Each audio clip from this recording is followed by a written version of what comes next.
Alô! Olá, boa noite, Débora. Boa noite, todo mundo que está assistindo a gente. É um grande prazer estar aqui com você, Débora. O prazer é todo meu, doutora. E, e tem bastante gente chegando, e assim, a gente já deu uma esquentadinha, mas, Ah, mas vamos começar, né? Outubro vamos lá. Rosa, eu sei. Oi. Eu vou dar uma introduzida, porque também tem muita gente chegando que não me conhece e também nem a você, então vamos, né, começar pela apresentação, né? Eu sou Débora Galvão Marques, sou psicóloga, psicoterapeuta, tenho 66 anos e há 6 anos, em 2018, com 60 anos, eu tive diagnóstico de câncer de mama.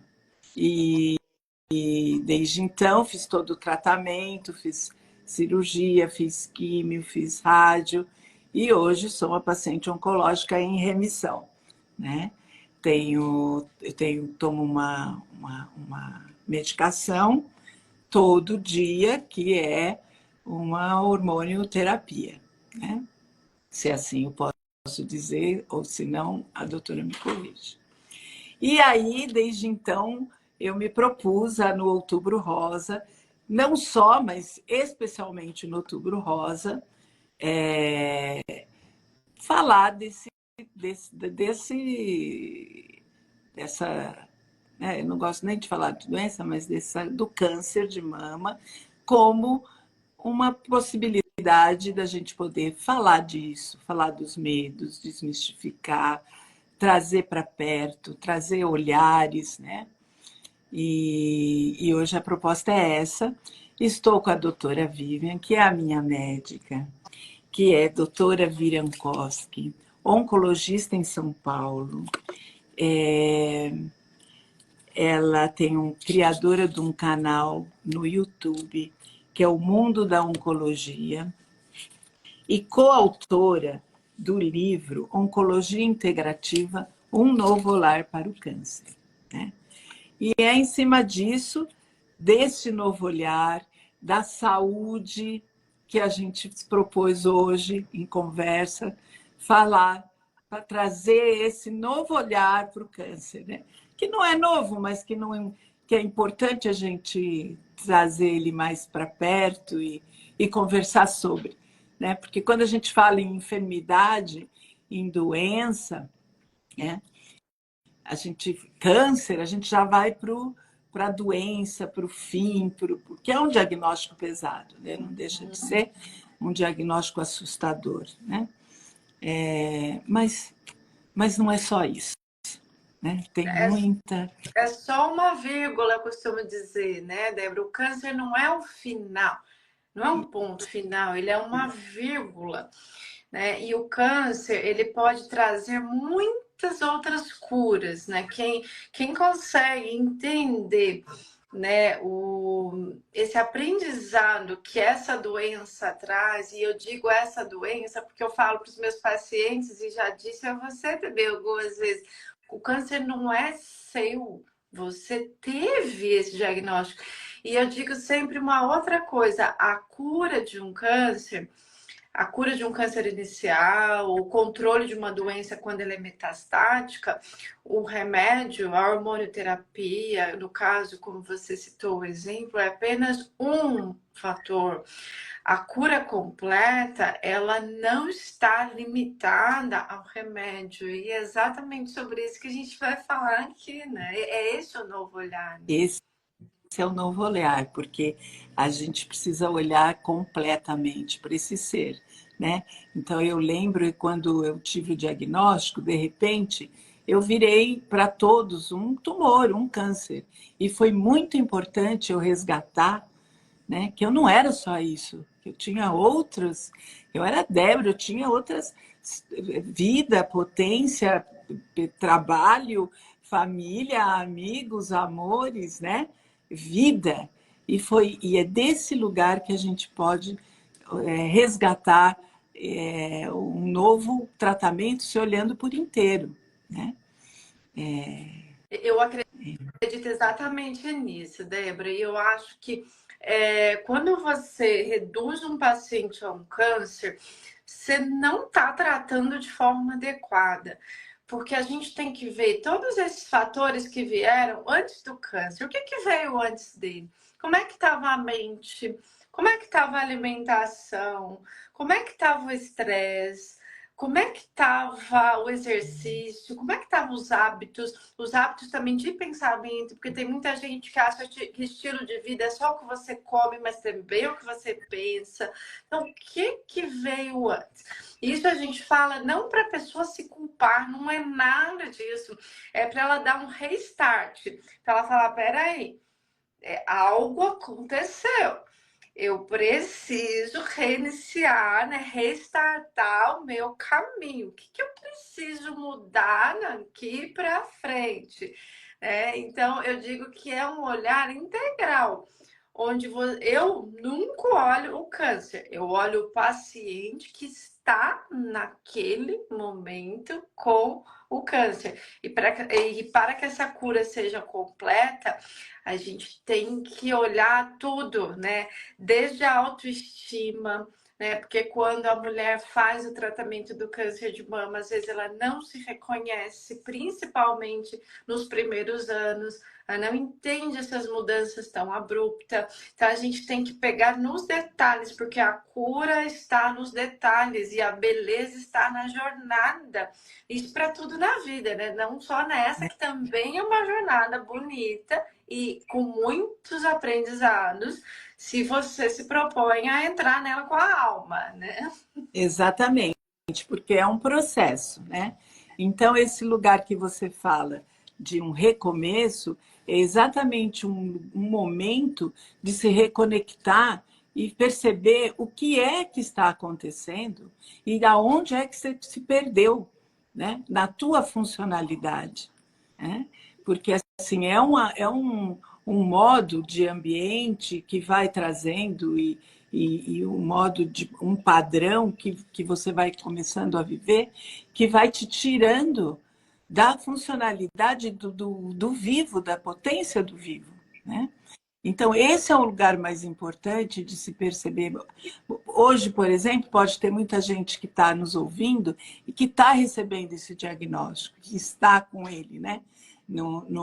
Ou que não, e que precisa também perceber o que eu posso fazer, ou o que eu não estou fazendo, aonde eu não estou conectado comigo, e percebendo nas minhas emoções, né, as expressões da emoção, porque hoje também já se fala dessa doença como um processo de alteração metabólica, né, doutora? Com certeza. E é uma alteração metabólica causada por tudo isso que a gente falou. Ó, o sedentarismo vai te causar alteração metabólica. A alimentação, aquela alimentação rica em gorduras, industrializados, em açúcar, vai causar alteração metabólica.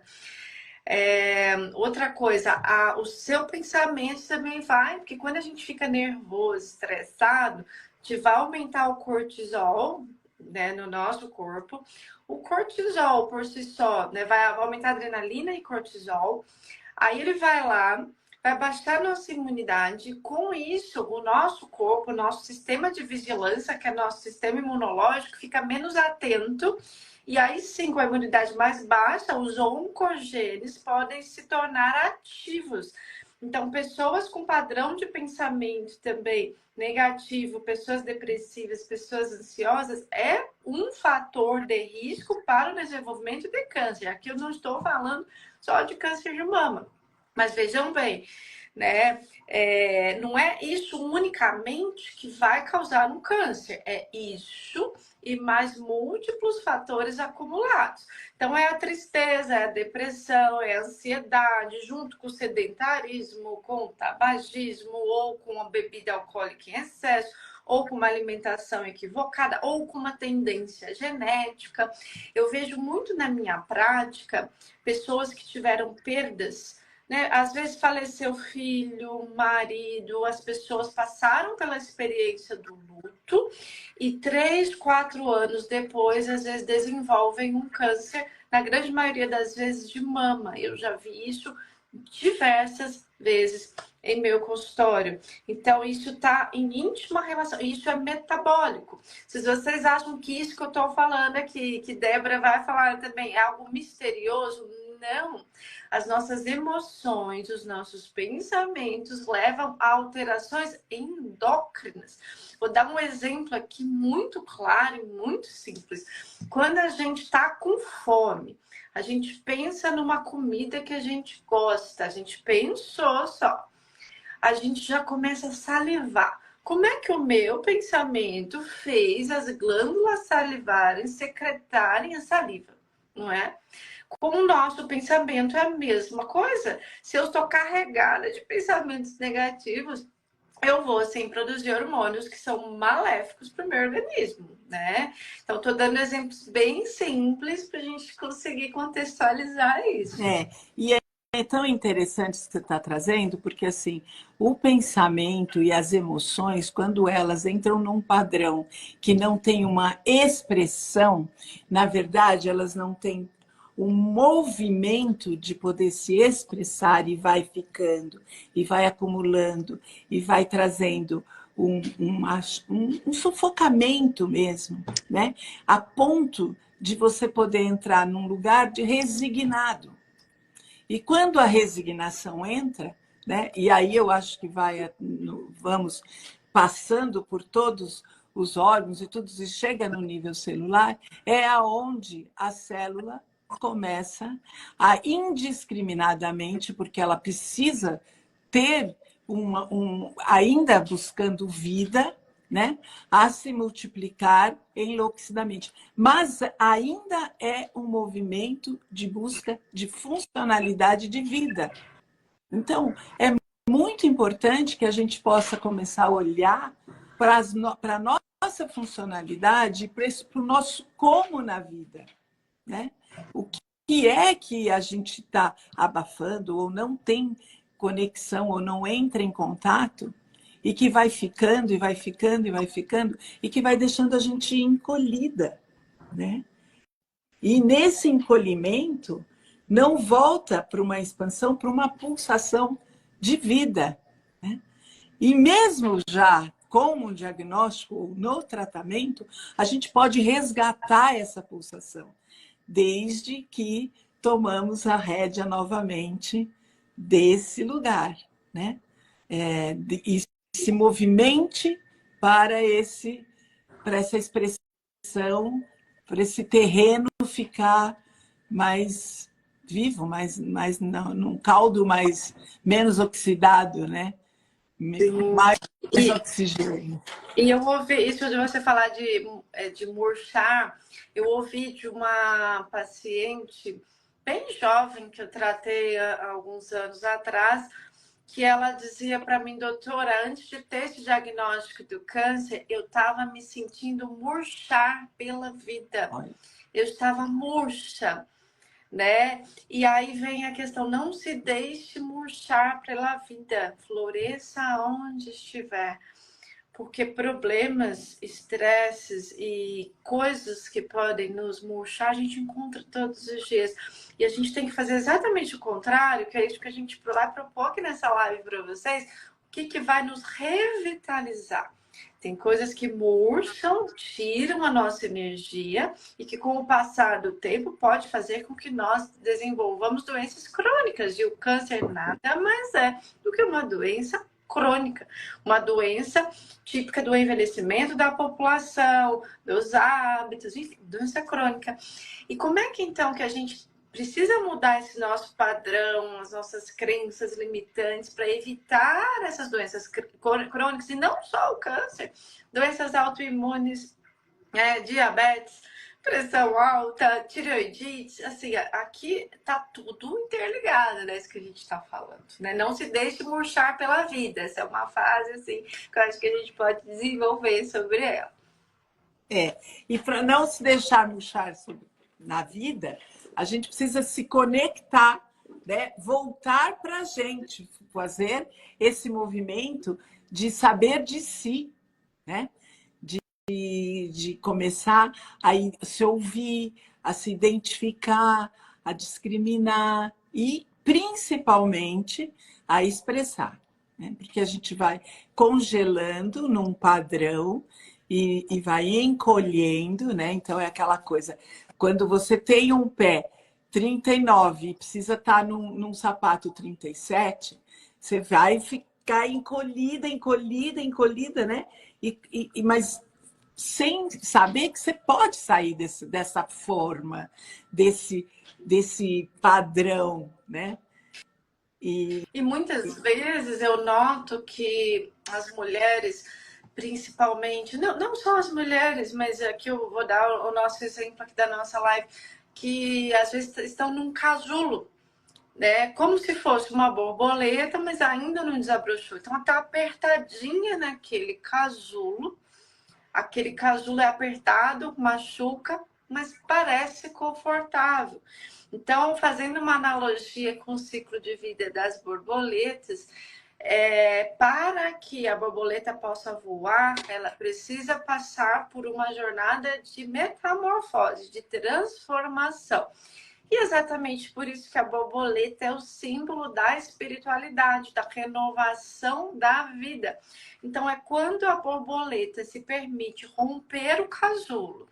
Mas romper o casulo quer dizer haverá cortes, haverá sofrimento, haverá situações difíceis, mas você pode optar por romper esse casulo e voar. Eu acho que aí é a grande virada de chave e que muitas situações podem nos levar para essa virada. Um diagnóstico de um câncer, uma demissão, uma morte de alguém. Então, são muitas situações que nos levam, né? Nesse despertar aí que eu chamo. Sim, sim. E o importante é esse que você está falando, né? Não subestimar o casulo, né? Ou ficar nele achando que ele, pelo sofrimento, a gente não possa dar esse ponto de virada, né? Porque é a vírgula, é o sofrimento, é o diagnóstico, é a dor que faz com que a gente possa retomar um novo caminho, né? Uma nova possibilidade na vida. Quando a gente fala em cura, eu lembro muito assim, eu fico pensando, o que é a cura? Né? Porque senão também a gente pode deixar idealizada essa cura. Né? E eu acho que isso também é algo legal da gente poder falar. Quando a gente vai fazer um doce, minha avó, quando ia fazer um doce, ela parava assim, minha mãe ainda faz isso, quando ela vem em casa, eu vou fazer um doce, ela fala, bom, agora vamos desligar. Ué, mas já não está pronto? Não. Agora a gente vai esperar dar o ponto, né? Dar o ponto, que é esse o ponto que cada um tem o seu, que é o ponto de cura, né? E que a gente precisa encontrar esse ponto, que pode ser, né, doutora Vivian, num momento de continuar um tratamento. Não é porque você não tem mais, ou o câncer. Às vezes a gente pode voltar um câncer, pode estar com ele, mas estar no nosso, retomar o nosso ponto, nosso retorno para a cura. Né? Que você... E eu tenho uma frase, né, que eu digo todos os dias, e para mim mesma, e para. Eu acho que assim, nós, como seres humanos, nos curamos todos os dias. Todos os dias nós temos a oportunidade de nos curarmos das várias questões que todos nós temos. Quando a gente fala de câncer, essa cura às vezes é mais palpável, porque quando a gente fala de câncer, eu estou falando de uma doença grave que pode levar à morte. Então a gente vê essa cura de uma forma muito mais enigmática e mais palpável, porque a gente tem nessa dicotomia: o paciente sobreviveu, está curado, o paciente não sobreviveu, ele fracassou. E não é nada disso, a gente tem que mudar os olhos com que a gente enxerga a cura. Falando sobre a cura física, quando é que a gente consegue essa cura física? Ele é um diagnóstico retrospectivo. Ele é um diagnóstico que a gente só pode afirmar depois de anos de acompanhamento do paciente. No caso de câncer de mama, eu só posso afirmar esse diagnóstico de cura depois de, no mínimo, 15 anos. A gente comemora a primeira cura nos primeiros 5 anos. E a gente comemora a primeira cura. Só que a gente sabe que a literatura nos diz que cerca de 50% dos tumores hormonais, luminais, eles podem recidivar depois de 10 anos. Então, eu acompanho mulheres com câncer de mama e homens também, que homens também têm, durante 15 a 20 anos. Mas o que eu digo às minhas pacientes? A cura também é um estado de espírito. Além dela ser física, ela é um estado de espírito e estado mental. Então, ok, estamos fazendo o acompanhamento da melhor forma possível. Então, primeiro, paciente, não suma do seu médico oncologista. Ok, você está fazendo a sua parte com o seu estilo de vida, com a sua mente, com a sua vida de cura, que é a sua vida que vai te curar. Lembra que eu falei que o remédio é só um pedacinho, tá? Ok.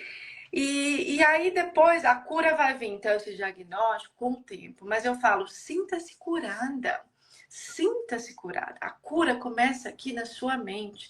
E mesmo que você tenha um câncer metastático, você está em remissão, ou você está com a doença controlada e você está assintomática, você toma o seu remédio e não sente nada, sinta-se curada também. A cura é algo que pode ser abstrato. E quando a gente fala de cura, a gente não está só falando de cura física, a gente fala de cura espiritual, cura física, cura emocional, cura mental. Existem diversos tipos de cura e eu acho que a gente tem que ressignificar isso na nossa sociedade.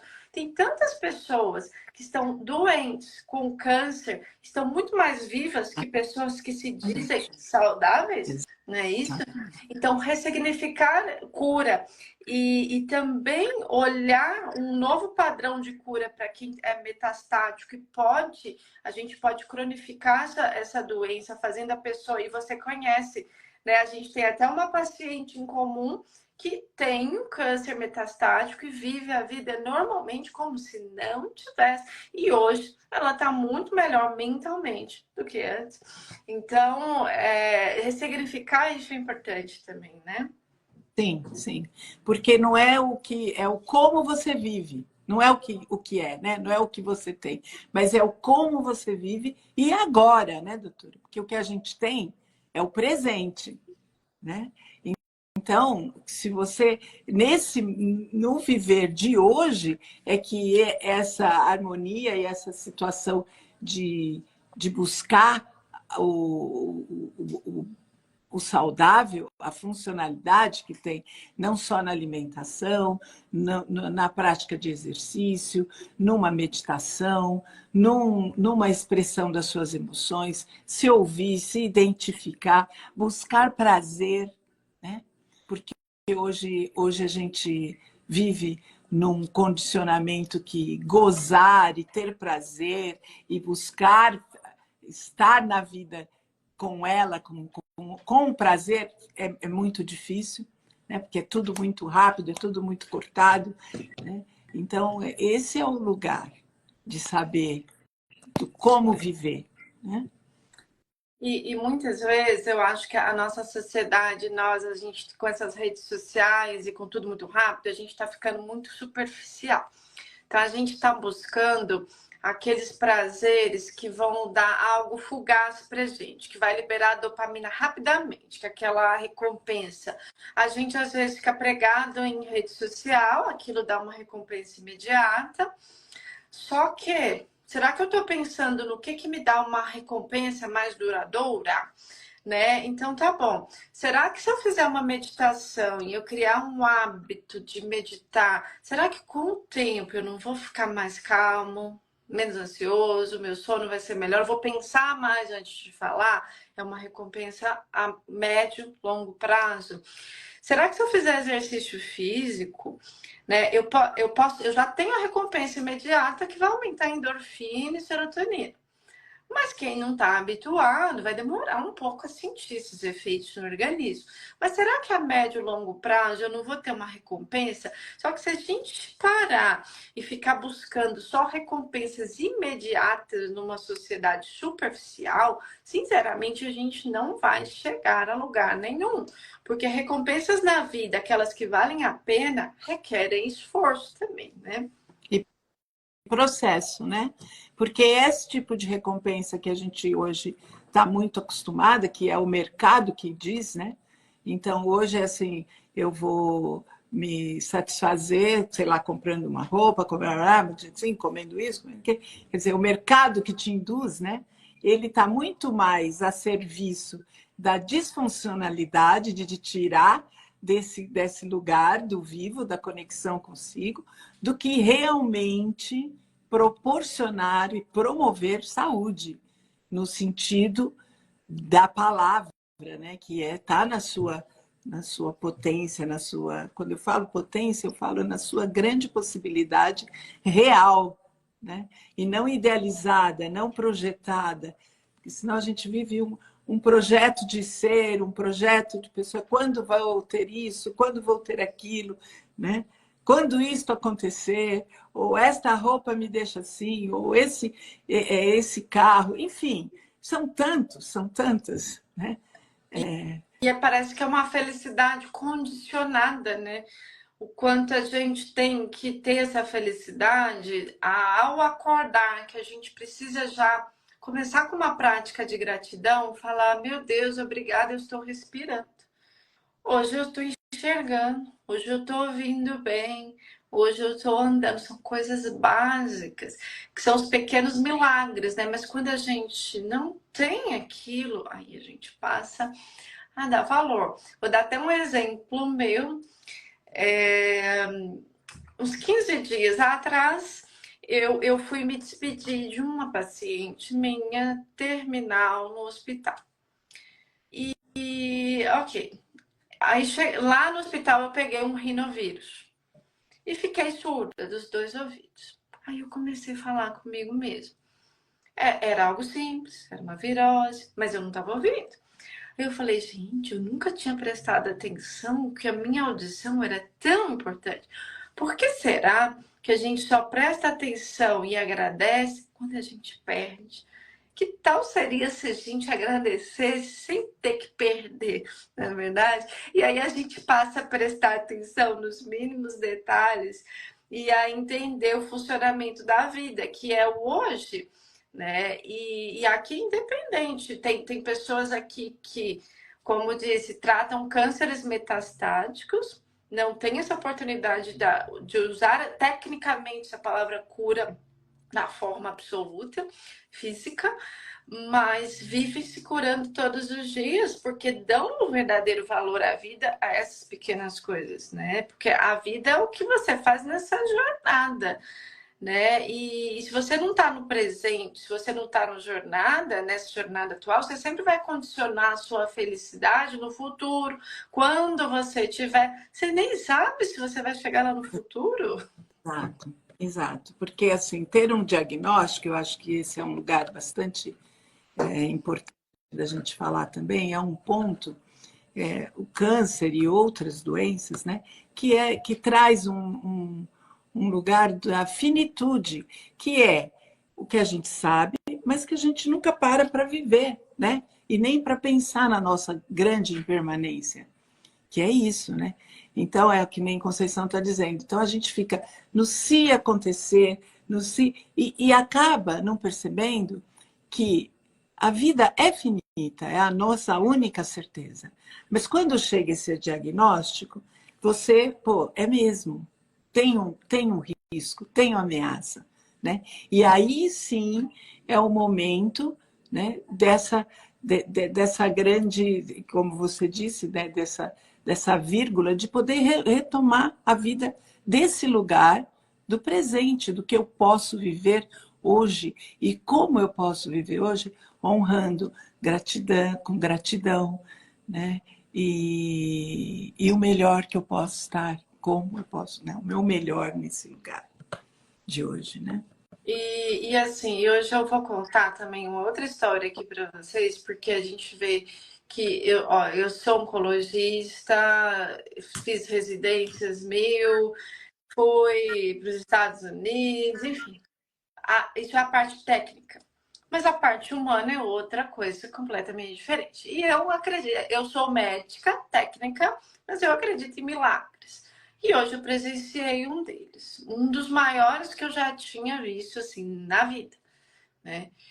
Uma paciente também com câncer de mama, jovem, 40 e poucos anos, e ela chegou no meu consultório no início deste ano, 2024, andando. Vocês vão entender porque eu vou usar essa palavra andando. E era a primeira vez que eu a via, e ela chegou com uma dor nas costas e na coluna. E eu olhei aquilo, uma dor fortíssima. Eu falei, vou ter que pedir um PET scan, porque você teve um câncer ano passado. Pode ser que, infelizmente, você esteja com uma metástase óssea. E, infelizmente, o oncologista que a acompanhava anteriormente não tinha solicitado esse exame. Fato é que 15 dias depois desse primeiro contato, ela ficou paraplégica. Paraplégica, tá? Marido me liga desesperado 15 dias depois e fala, ela está com fraqueza para andar, foi para o hospital, está ficando paraplégica. Ok. Ficou paraplégica por um câncer, ido para os ossos, a coluna torácica alta, e demoraram a operar. Eu fiquei assim, desolada. Mas eu falei, eu vou fazer o meu melhor. Eu vou acreditar que vai acontecer o melhor. Mas eu achava aquela situação muito injusta, muito, muito, muito, muito. Só que a força dessa paciente é impressionante, a força mental e espiritual. Ela sorria no hospital com dor. Tá bom. Aí ela começou o tratamento, entrou em remissão parcial, metástase no fígado, pulmão, osso, melhorou bastante. Hoje, ela passou em consulta. E hoje, ela deu os primeiros passos no meu consultório. Ela andou novamente. E ela falou, doutora, eu falei para você que eu ia andar. E ela está andando novamente. É lógico, existe um longo caminho pela frente. Mas são esses milagres, e esse é um grande, esse não é pequeno, que nos fazem a crer que é um conjunto. Ela está fazendo o melhor tratamento, mas ela se trata com a mente dela, ela tem a fé, é tudo um conjunto. Né? Mas assim, foi um grande milagre para mim na minha vida. É uma coisa assim emocionante você ver uma pessoa que estava na cadeira de roda voltar a andar. Algo que você vê como é que a força mental, espiritual e tudo junto é absurdo e pode impulsionar. Sim. Né? E reverte, né? E reverte. Reverte Sim. o terreno, porque é isso, é milagre mesmo. É um milagre. Sim. Né? E é um milagre de dentro para fora, né? É assim, Sim. o tratamento, claro que ajuda, né? Tudo ajuda. Mas se não tiver esse lugar dentro, não vai acontecer, né? Não vai. Não vai. Não Exatamente. vai. Depende do paciente. Não depende exatamente, depende do remédio, ok, mas é 50% ali. A parte do que é do ser, ninguém vai fazer por ele, né? Não, não vai. Tem que fazer só. Né? Sim, exatamente. Mas essa conversa nossa tá muito boa, Débora. E Tá mesmo. uma coisa que eu vejo e que me deixa um pouco desolada, eu fico triste às vezes. Eu vejo pacientes que já passaram pela experiência do câncer de mama e que durante um tempo mudaram o estilo de vida e que depois esqueceram completamente e voltaram para o estilo pré-câncer. E infelizmente já vi várias recidivas quando tem esse novo padrão, quando retorna para o novo padrão. Já presenciei algumas. Né? Eu acho que seria importante a gente você ressaltar e a gente falar do que é vital nesse momento, né? De segurar, de não voltar para o velho padrão e de se formar um novo hábito, né? Porque, assim, o ar parado não traz vento, né, doutora? E também a gente, que se não se movimentar, não oxigenar e não trazer um novo movimento, a gente também não traz vida, né? Então, acho que se puder falar, né? Ó, eu vou falar então dos hábitos fundamentais para quem quer evitar câncer, para quem já teve câncer e não quer ter uma recidiva, e também para quem tem Está num câncer, está tratamento. num tratamento. Serve para todos. Então vamos lá, vamos começar falando do corpo. A gente precisa ser ativo, né? Ter atividade física. O que a Organização Mundial de Saúde recomenda de hábito saudável que previne câncer e ajuda na cura e no tratamento? No mínimo 150 minutos de atividades físicas por semana, no mínimo. Quando a gente pega 150 minutos e divide em 5 dias por semana, a gente está falando então de 30 minutos no mínimo, 5 vezes por semana. E é ideal a gente... Doutora, parou. Voltou? Voltou, mas eu parei de te ouvir nos 30 minutos. Tá. Então, eu vou voltar. Exercícios físicos, né? É um dos pilares mais importantes. 150, a OMS, a Organização Mundial de Saúde, recomenda 150 minutos por semana. Se você dividir isso em 5 dias, são 30 minutos, 5 vezes por semana. O interessante é você mesclar o exercício aeróbico. O que é o exercício aeróbico? É o que? A corrida, para quem está liberado para correr, a caminhada, exercícios que vão... Enfim, corrida e caminhada são os mais comuns, o transporte, a bicicleta, tem várias modalidades. Natação. A natação, exatamente.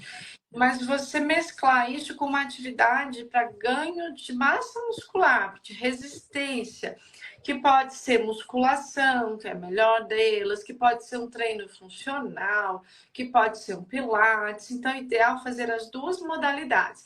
E é importante, né, você ter regularidade. Não adianta você começar numa semana, aí você é maratonista e na outra você não faz nada.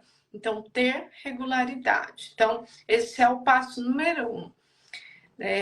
O passo número 2, mantenha sua alimentação saudável. Tem pacientes que vão ter alimentação saudável só durante o meu tratamento, a quimioterapia. E aí tem pacientes que eu chego para eles e falo assim, mas você estava mais saudável quando você estava fazendo quimioterapia. O que está acontecendo, né? Então, prestar atenção à dieta. O que eu digo? Qual é a melhor dieta anti-câncer? É a dieta divina. O que é isso? É o que Deus fez. Então, vamos lá. Deus fez refrigerante? Não fez. Deus fez salsicha? Também não. Né? Então, o que é anticâncer? É a dieta viva. São frutas, são legumes, são produtos vivos. Quer dizer que você nunca mais vai poder comer algo industrializado? Não, não é isso que eu estou falando. Tem as exceções, gente. Tem os eventos sociais que você vai participar, mas é diferente você comer um cachorro quente no aniversário uma vez por mês, você comer um bolo no aniversário uma vez por mês, você comer todo dia. Né? Então, o segundo pilar é a alimentação saudável. E isso é para todos nós aqui, não é exclusivo para quem já tem teve câncer. Tá bom. Aí vamos falar agora com as questões da mente, porque a gente falou do corpo, né? Exercício, alimentação, vamos falar da mente. É importante controlar o estresse, né? Porque o estresse vai nos levar a alterações hormonais que podem predispor, aumentar o risco de ter câncer novamente. Então, tratar, se tiver depressão, tratar, ansiedade, tratar, tiver um sono de má qualidade, tratar, porque tudo isso está interligado. Então, além de cuidar do nosso corpo, a gente precisa cuidar da nossa mente também, porque tem tudo a ver. A cura da nossa mente, ela conversa aí com a cura do nosso corpo. Se a mente não está funcionando bem, não tem como o corpo tá funcionando bem, não tem jeito, E aí né? eu queria juntar, porque a mente, a gente pode ficar só num lugar do pensamento, e não é, né? É também as nossas emoções, os nossos sentimentos, identificar padrões, né? Padrões limitantes, padrões que nos deixam com mais cortisol, né? E trazer essa expressão, perceber-se nas nossas sensações, pelo nosso próprio corpo, né?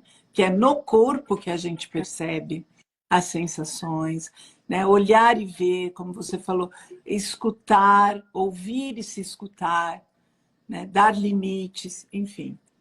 Se Exatamente. E esse autoconhecimento, eu acho que vai fazer você se posicionar de uma forma completamente diferente antes e após o câncer, sim, né? sim, sim. Completamente.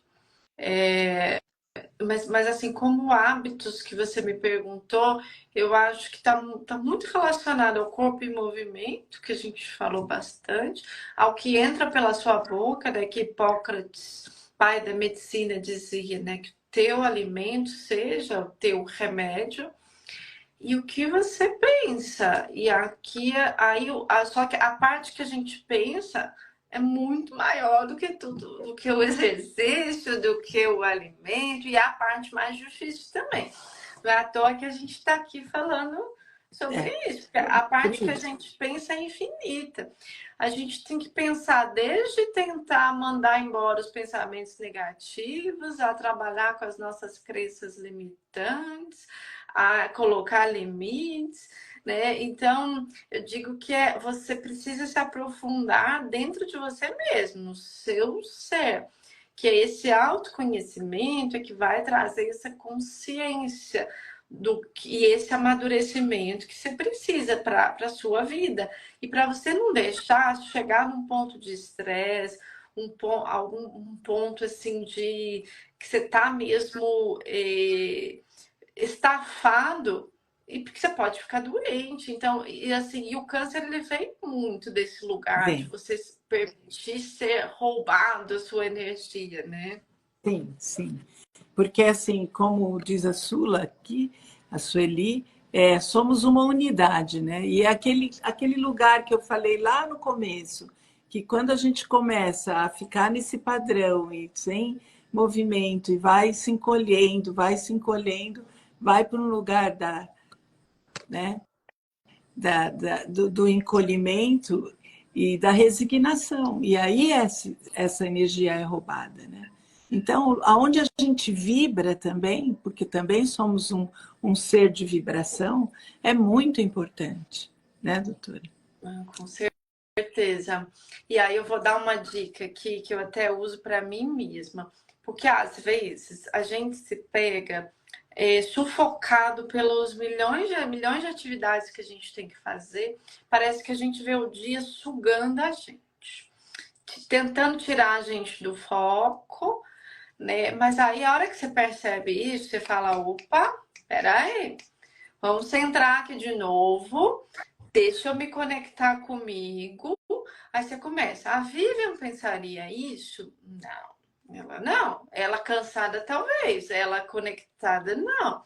Aí você começa, opa, sai, dá uma andada, dá uma relaxada, faz uma meditação, sai daquela sintonia. Porque se você mantiver o seu dia naquela vibração, só vai dar ruim. A hora que você perceber que você tá ficando agitado, você tá ficando de novo naquele padrão, respira, se conecta com a sua respiração, sai de cena um pouco, sai daquele lugar, né? Sai, vai dar uma andada, vai olhar a situação como se você estivesse numa ilha, né? Sai da situação e se veja numa ilha. Fala, não, tá bom, eu tô vendo algo muito grande, mas será que se eu ver de fora vai estar tão grande assim? Né? Muitas vezes a gente tem que se afastar um pouco da Sim, situação para conseguir sim. compreendê-la, né? É. E diminuir, né? Diminuir a intensidade. Exatamente. discriminar e se movimentar. Maravilhoso, maravilhoso, é isso. Né? Eu acho que esse é um belo, belo movimento e recado que a gente pode deixar. Né? Não sei se alguém que está aí gostaria de fazer uma pergunta. Eu tenho uma pergunta que eu chamei na semana, quem gostaria de fazer perguntas sobre a saúde, né? E veio uma pergunta assim: quem está em tratamento com câncer metástico, com metástase no osso, né? Pode fazer tratamento dentário, como raspagem de tártaro, extração, enfim. Boa pergunta. É Boa pergunta. perigoso, pode dar uma inflamação, porque assim. Aí, então eu falei, é uma bela pergunta para que a gente possa esclarecer, né? É boa. Então a resposta é não pode sem autorização do oncologista, mas vou explicar por quê.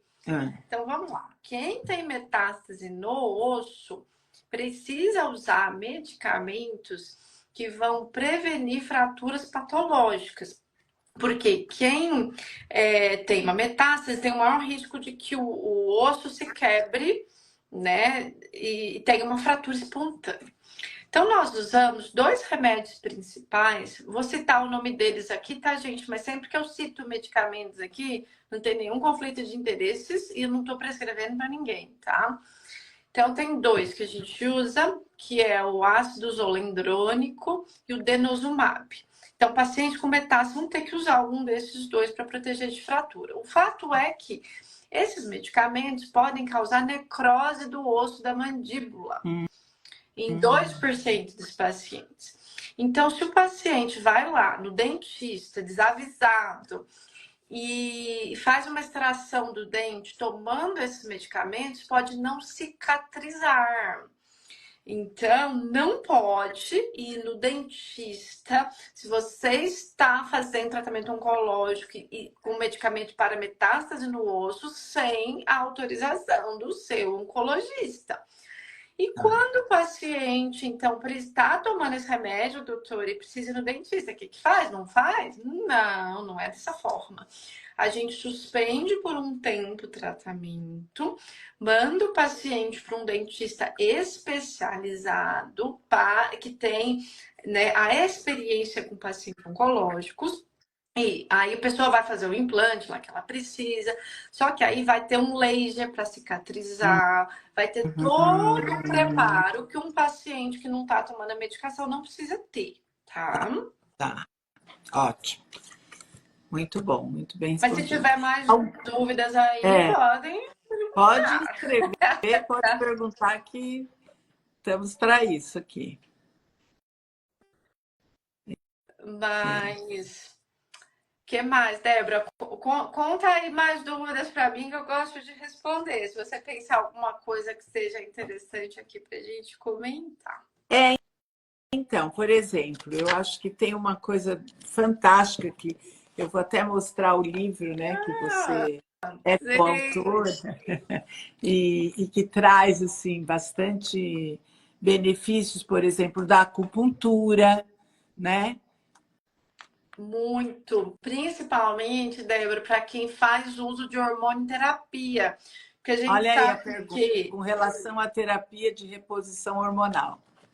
Pronto, mas o que ela quer saber da terapia de reposição hormonal? Qual que é a dúvida a respeito? Né? Porque é muito amplo esse tema. Talvez se a reposição hormonal, que quem faz reposição hormonal possa ter maior risco de ter câncer. Talvez seja isso. Depende do tipo de reposição hormonal. Né? Quando a reposição hormonal é feita com estrogênio sozinho e por período limitado de até 5 anos, na literatura não houve o aumento no risco de câncer.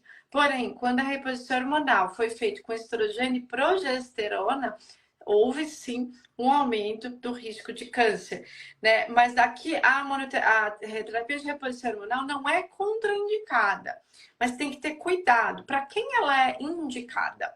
né? Para quem nunca teve câncer de mama, ou seja, quem já teve câncer de mama, não pode fazer, tá?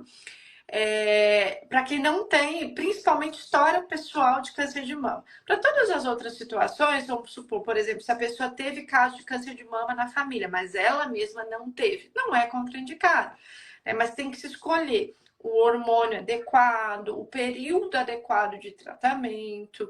Então, tem várias boas indicações, e se você usar o hormônio adequado, não vai aumentar o risco, né? Mas pacientes que tiveram câncer de mama, não é recomendado, é completamente contraindicado, tá? O livro, a Fátima perguntou qual é o livro. O livro chama Oncologia Integrativa, um novo olhar para o câncer, da editora Ateneu, né? É a Vivian Koski de Mello, que é coautora, e o Igor Renato de Abreu. Então, vou pôr ele aqui de novo. Esse livro é tão interessante que a gente fala sobre... É como se fosse um manual para o paciente. Então, a gente fala sobre qualidade de vida durante o tratamento do câncer. É Oncologia Integrativa, um novo olhar para o câncer. Então, a gente tem capítulos de alimentação, de exercício físico, de fisioterapia, de acupuntura, de terapias como Reiki, constelação familiar. A gente fala de meditação, até de hipnose. A gente fala de saúde sexual, que é super importante essa abordagem também. A gente fala de cuidados com a pele. Então, é um livro bem, bem interessante, né? Eu sou coautora, nós temos 17 autores nesse livro, 17 coautores. A Lúcia Alckmin, que é uma fonoaudióloga, ouvi muito sobre bem-estar físico, mental e espiritual, que são cura para nós, também que não somos pacientes oncológicos, e para nós, profissionais da saúde, que precisamos nos esforçar para estar bem. Com certeza, né? Aquilo que eu comentei com você, que nós nos curamos todos os dias, todos nós, é exatamente isso, né? Exatamente. Com certeza. Vamos ver se tem mais. Você falou, existe uma idade para fazer exames relacionados ao câncer de mama? Quando deve-se fazer mamografia, Eduarda? E é muito boa pergunta também. Existe. A recomendação da Sociedade Brasileira de Mastologia é a partir dos 40 anos, mas pessoas que não têm fator de risco na família, pessoas que, assim, que não têm história de câncer de mama e ovário na família. Agora, se eu tenho uma mulher que ela tem muitos casos de câncer de mama e ovário na família. Pode ser uma família, então, com mutação hereditária. Essa paciente precisa começar esse rastreamento com 25 anos. E aí não é com a mamografia, é com ressonância de mama intercalado com ultrassom de mama, tá? Então, quando eu falo em risco habitual, né, a pessoa que não tem uma história familiar com casos de câncer de mama e ovário, a partir de 40 anos começa a mamografia. Se eu falo de pacientes de alto risco que têm histórico familiar, eu começo bem antes disso, aos 25 anos, com a ressonância e com o ultrassom, tá? Ótimo. Mais alguma pergunta, gente? E lembrando que, infelizmente, no SUS... O SUS só libera mamografia para esses pacientes a partir de 50 anos. Terrível. Isso eu acho um absurdo. Um absurdo. Tá? E precisamos fazer políticas para que isso mude, né, doutora? Sim. É um Agora, no Outubro Rosa, é super importante, porque é um período de conscientização onde vários laboratórios particulares fazem isso e oferecem mamografia a cada uma que faz particular. Tem vários movimentos, né, solidários para mutirão de mamografia. Então, procurem aí na internet, no Instagram. Esse Outubro Rosa, né, sempre tem vários movimentos que vão oferecer essa mamografia para quando em pacientes, principalmente que pelo SUS só teriam disponibilidade de fazer a partir dos 50 anos. Tem outra pergunta. O câncer é hereditário? Nem sempre. A gente tem que somente 10 a 15% dos casos de câncer são hereditários, né? A grande maioria, de 85 a 90%, está relacionado ao nosso estilo de vida, tá? Então, são hábitos modificáveis. E mesmo quando o câncer existe uma mutação genética, não é uma certeza que a pessoa vai desenvolver o câncer, é um fator de risco a mais. Mas se a pessoa tem um estilo de vida saudável e contemplando tudo isso que a gente conversou aqui na live, pode ser que mesmo essa pessoa com mutação hereditária não vá nunca desenvolver um câncer. E sobre o teste genético?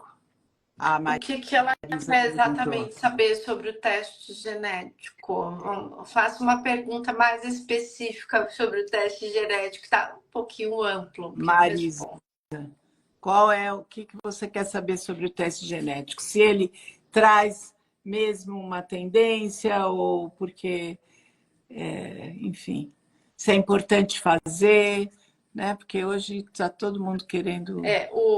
O teste genético hoje, ele é um teste relativamente simples, já ficou bem mais, assim, mais acessível do ponto de vista de custo. Ele é feito através de exame de sangue ou de saliva. E aí a pergunta é sobre hereditariedade. É interessante, sim, Marisa. Então, é importante você procurar um oncologista ou um oncogeneticista, porque se você tem muitos casos de câncer na sua família, pode ser que seja muito interessante você fazer um teste genético, né? Então, exemplos. Se você tem casos de câncer de mama e ovário na sua família, né? Mais de uma pessoa, pessoas jovens que tiveram diagnóstico de câncer de ovário. Se você tem diagnóstico de câncer de intestino na sua família, pessoas também com menos de 45 anos tiveram esse diagnóstico. Se você tem história na sua família de homem com câncer de mama. Então, procure um oncologista, um oncogeneticista, vai fazer a sua história, sua avaliação do heredograma que a gente fala. E aí aqui você conta, né? 3 gerações com câncer de mama. Então você já respondeu a minha pergunta aqui, sim, seria interessante, né? Fazer o teste genético. A gente começa o teste genético sempre que possível naquela pessoa, uma das pessoas que teve o câncer de mama. Mas às vezes essa pessoa infelizmente já faleceu. E quando isso não é possível, né, e a pessoa tem esse histórico importante, a gente pode fazer um teste mesmo na pessoa que não teve o câncer, como forma de prevenção. Mas tem que estar preparado para o teste genético também, né? Porque se der uma mutação, está preparado psicologicamente para você não achar que aquilo é uma certeza que você vai ter câncer. É só um fator de risco a mais. E se você mudar o seu estilo de vida, você pode não ter câncer. Então, não é uma sentença também, né? Alguma relação com o câncer e o consumo de carne? Tem sim, tem vários estudos que mostram que o excesso de carne vermelha, né? Aí a gente fala, o que é excesso? É mais de 750 gramas de carne vermelha por semana, ao longo do tempo. Então, ao longo de anos, não é um dia para o outro. Também o consumo de carnes assadas, carne de churrasco, que vão estar lá defumadas, carnes processadas. Então, carne vermelha, mais 750 gramas por semana. Carne defumada e carne de churrasco também é considerada carne defumada. Carne conservada, carne salgada, né? Que tem aquelas carnes lá, carne de sol. Sim, é cancerígeno dependendo da quantidade do tempo de uso, né? Então, os pacientes vêm para mim, doutora, eu tô com diagnóstico de câncer, eu preciso parar de comer carne vermelha? Não, você não precisa parar. Você precisa só equilibrar o consumo.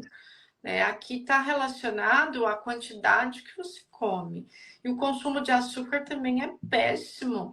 Não tem ainda um estudo mostrando que é cancerígeno, que dá essa relação direta, mas a gente sabe que o consumo de açúcar ele vai aumentar alguns hormônios que vão favorecer o aumento do tumor em quem já tem câncer. E a gente sabe que o consumo de açúcar vai predispor a mudança do metabolismo. E a gente falou aqui que o câncer está muito relacionado a metabolismo. Então, indiretamente, já existem muitos estudos que mostram que o câncer tem relação com o açúcar, sim, porque ele aumenta a obesidade, ele aumenta a resistência insulínica, ele aumenta o risco de diabetes, e tudo isso está relacionado ao câncer. E o glúten? O glúten não tem nada comprovado também nesse sentido, exceto em pacientes que têm a intolerância confirmada. Já existem estudos em andamento, mas tem pessoas que mesmo não têm a intolerância confirmada, mas que têm um intestino sensível ao glúten, né? Então, a gente não pode falar, não tem relação nenhuma, está em estudo. Então, o que eu recomendo aos pacientes? Né? Se você tem uma intolerância ao glúten, come pão, fica estufado, não se sente bem, provavelmente seu intestino fica inflamado em contato com o glúten. Seria interessante você, então, equilibrar ou ver uma forma de não consumir. Porém, tem aquelas pessoas que vão comer o glúten e não vão ter nada que o intestino vai metabolizar, né, normalmente. Então, até que se tenha essa comprovação da ligação, eu não vou restringir o glúten em quem não tem nenhuma intolerância, porque não existe ainda esse estudo que peça para restringir. Novamente, é equilibrar, né? Tem uma pergunta interessante, que são as questões das panelas. As panelas de Tefal, de alumínio, De Teflon deve ruins. ser, né? Teflon, panela de Teflon não é bom, principalmente aquela panela que tá arriscada, que aí você vai pôr o alimento lá, vai sair na tinta junto. Aí, se a panela estiver novinha, não tá saindo lá aquela tinta, ok, mas se tiver aquela panela velha que já tá metade riscada, metade preta, aí não é bom, não. Não dá, né? Não. Então, acho que muito bom. Mais alguma pergunta? Ou a gente já pode... Olha, eu estou muito contente do que a gente abordou aqui, né? Espero que a gente tenha deixado para vocês um lugar de ponto de virada, né? Com esse diagnóstico e com o tratamento e com a doença, que é sempre esse lugar que a gente quer fazer, né? Que é o como a gente vive as coisas que acontecem na nossa vida é que faz toda a diferença, né? Fala, doutora, quer deixar? Exatamente isso, Débora. E aqui eu quero agradecer a oportunidade de estar aqui falando, conscientizando. Essa é uma missão de vida que eu levo muito a sério, porque como diz Cora Coralina, né? Não vale nada aquilo que você não ensina. O que você aprende, ensine para os outros, né? O conhecimento no livro não vai ajudar ninguém. E essa é a grande missão, né? Então, peço que vocês que vão ver essa live, né, compartilhem essa live, voltem, ela vai ficar gravada, voltem aqui nos pontos que a gente falou, passe item por item, porque o câncer também pode ser um diagnóstico de vida. E eu falo, quem procura, cura. Aquela história, quem procura, acha. Quem procura, cura. E tem a oportunidade de se curar. E mesmo quando não tem a oportunidade da cura, tem a oportunidade de controlar a doença e de estar nessa jornada e de viver. Então, agradeço pela oportunidade de poder falar sobre esse tema tão importante nesse mês tão importante. Eu também agradeço muito e concordo e falo que a experiência que a gente aprende com a experiência e a gente precisa compartilhar nossas experiências, né? Então é isso. Muito obrigada, querida, por ter deixado esse tempo para nós aqui, Agradeço muito, muito, viu? Ó, e quem ainda não Obrigada a todos. conhece o meu canal do YouTube, O Mundo da Oncologia, convido vocês a se inscreverem no canal do YouTube, chama Mundo da Oncologia, doutora Vivian Koski. É um canal onde eu trago informações de qualidade sobre o câncer. É um canal que está salvando muitas pessoas aí pelo mundo. Eu digo sempre que a informação é o início da cura.